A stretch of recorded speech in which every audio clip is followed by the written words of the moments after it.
اس کا ہاتھ گردن سے چپک گیا اور پتھر نیچے گر گیا. وہ ڈر کے مارے جو ہے وہ واپس بھاگا.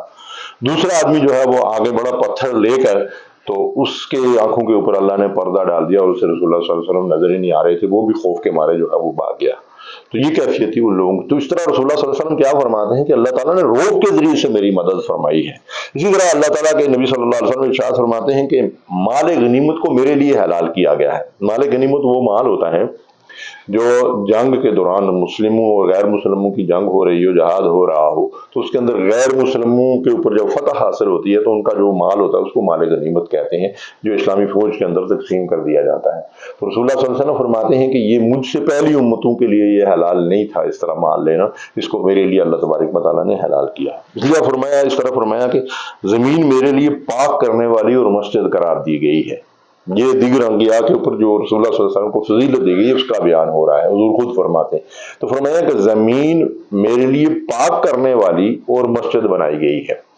یعنی پاک کرنے والی سے مراد یہ ہے کہ جس طرح پانی طہارت کا ذریعہ ہے، اس طرح مٹی کو بھی اس امت کے لیے، رسول اللہ صلی اللہ علیہ وسلم کی امت کے لیے جو ہے وہ طہارت کا ذریعہ بنایا گیا ہے. آپ جو ہے وہ کہیں کسی ایسے مقام پہ ہیں جہاں آپ کو پانی دستیاب نہیں ہے، آپ پر غسل فرض ہو جاتا ہے، یا آپ کو نماز کا وقت ہو جاتا ہے اور وضو کے لیے پانی نہیں مل رہا ہے، تو آپ تیمم کر سکتے ہیں.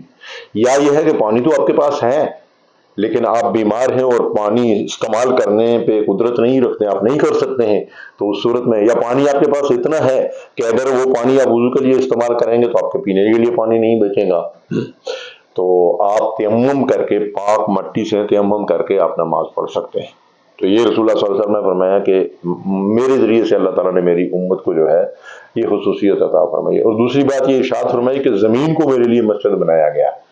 سابقہ انبیاء کی جو امتیں ہوا کرتی تھیں، یہ وہ لوگ ہوتے تھے نا، ان کے لیے ہر جگہ عبادت کرنے کی اجازت نہیں تھی. وہ صرف معبد کے اندر، عبادت گاہوں کے اندر عبادت کرتے تھے، خاص مقام کے اندر عبادت کر سکتے تھے.